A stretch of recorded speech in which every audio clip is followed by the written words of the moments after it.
Higit 100 pamilya na nasa coastal barangay sa Santa Ana, Cagayan, inilikas na.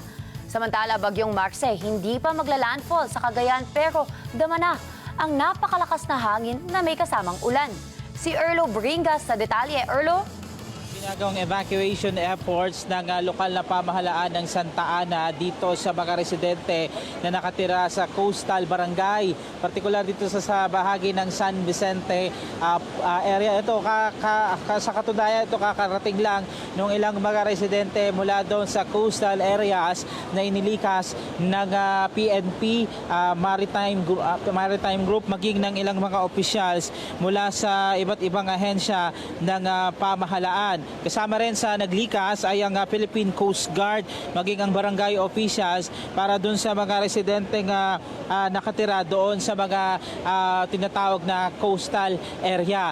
Sa mga oras na ito, Gianna, ay nakakaranas tayo ng malakas na hangin na may kasamang bugso ng napakalakas na ulan dito pa rin sa Santa Ana, Cagayan. Isa kasi itong Santa Ana, Cagayan sa posibleng maapektuhan o unang maaapektuhan ng paglandfall nitong bagyong Marce na inaasahan ngayong hapon.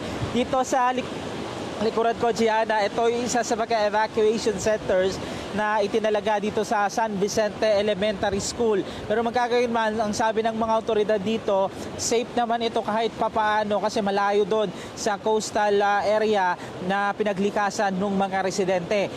Nangangamba naman yung ilang mga residente rito dahil sa lakas na hangin na dala nitong bagyong Marce, hindi pa man ito nakaka-landfall dito sa kalupaan ng mainland Cagayan. Kung kaya panawagan nila ay sana ay huwag magkaroon ng malalang epekto itong bagyong Marce. Naghatid na rin ng tulong ang lokal na pamahalaan ng Cagayan sa mga residenteng apektado nitong bagyong Marce na nasa mga evacuation center na. Patuloy naman ang ginagawang evacuation effort ng ating mga autoridad, mga uniform personnel doon sa mga kababayan nating nakatira pa doon sa mga tinatawag na critical areas o barangays dito sa iba't ibang panig ng Santa Ana, Cagayan.